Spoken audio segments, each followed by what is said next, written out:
जो press conference है या तो मोबाइल इसका संबंध कल्याणपुर थाना कांड संख्या 344-24 से है। आप में से अधिकांश लोगों को विदित है कि आज से एक वर्ष पूर्व ठीक है 21 दिसंबर 2024 को एक डबल मर्डर समस्तीपुर जिला अंतर्गत हुआ था, जिसमें जमीन कारोबारी विजय गुप्ता और एक टोटो चालक गणेश सहनी इनकी गोली मारकर हत्या कर दी गई थी, जिसके संबंध में एक वर्ष पूर्व कल्याणपुर थाना अंतर्गत 344-24 से केस दर्ज किया गया था। और इस कांड में अग्रिम अनुसंधान के पश्चात मार्च 2025 महीने में एक संदेही व्यक्ति थे सुधीर मधान, इनको उस समय जेल भेजा गया था। ये जब घटना कारित हुई थी तो जो मृतक थे उनके साथ उसी टोटो पर सवार थे, लेकिन संभवतः कुछ साक्ष्यों की कमी रहने की वजह से इनको जल्दी से जमानत मिल गई थी और ये केस हम लोगों के लिए चैलेंज बना हुआ था। तो आज इस कांड का जो उद्भेदन हुआ है, इसी के संबंध में ये प्रेस ब्रीफ हम लोग आयोजित कर रहे हैं। इस कांड के उद्भेदन में हम लोगों को लोकल जो हम लोगों के ऑफिसर्स हैं वो तो तब से लगे ही हुए थे, लेकिन एसटीएफ से भी बहुत महत्वपूर्ण सहयोग मिला है, जिसके लिए हम लोग उनका धन्यवाद ज्ञापन करते हैं। इसमें जो तकनीकी अनुसंधान हुआ उस समय जो लोग इसमें इन्वॉल्व थे उन पर, और जो मानवीय आसूचना संकलन किया गया, इसके आधार पर हम लोगों ने इस घटना को कारित करने वाले 3 व्यक्तियों की पहचान कर ली है, जिसमें से 2 व्यक्तियों की गिरफ्तारी की हो चुकी है।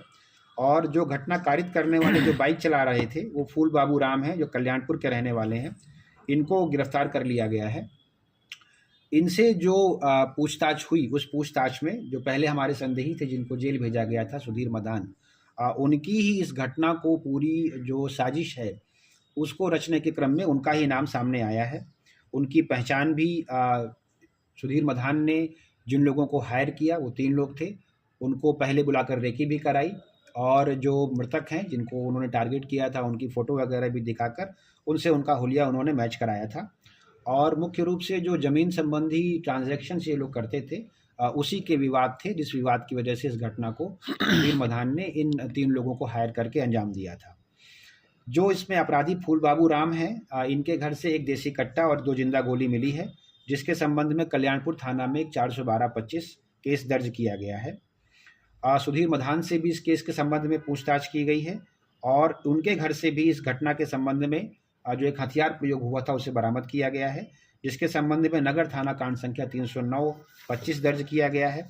और जो हम लोगों के इस गाड़ी को जो वाहक थे फूल बाबू, उनसे जब पूछताछ की गई तो 2 शूटरों की पहचान की गई थी हम लोगों के द्वारा, जिसमें से आशुतोष सिंह को गिरफ्तार कर लिया गया है और दूसरे शूटर की पहचान भी हम लोगों को हो गई है, लेकिन अरेस्टिंग के लिए हम लोग उसका नाम अभी डिस्क्लोज नहीं कर रहे हैं।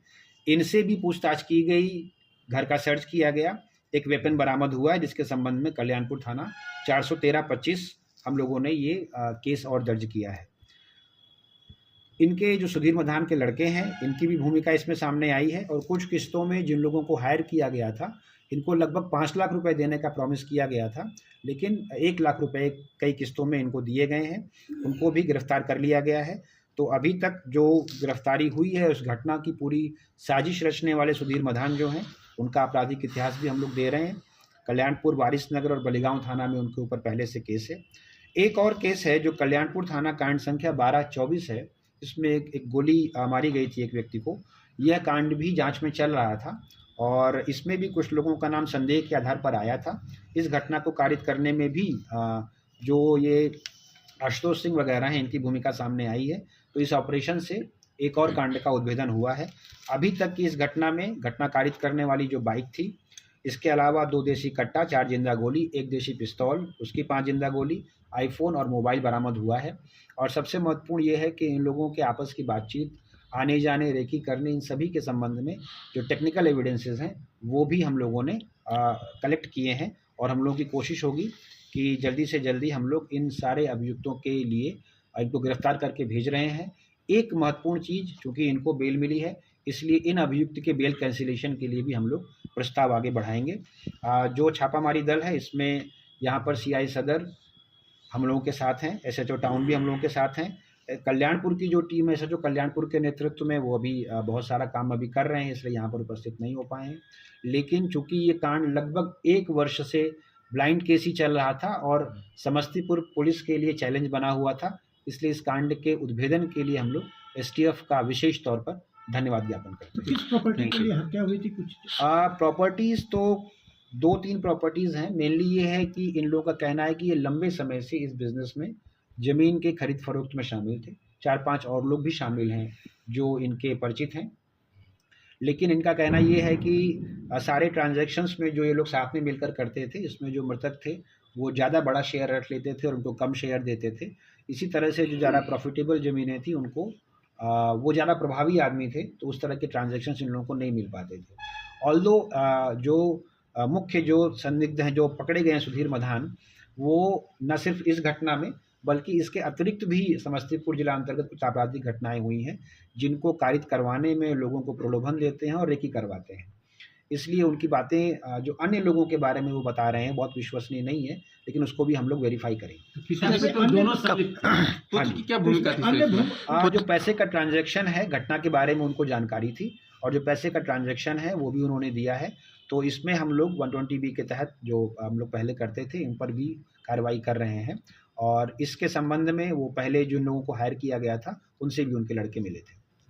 जी बताइए क्या प्रश्न है? अन्य जो भूमाफिया उनकी भी कुछ संलिप्तता है इसमें?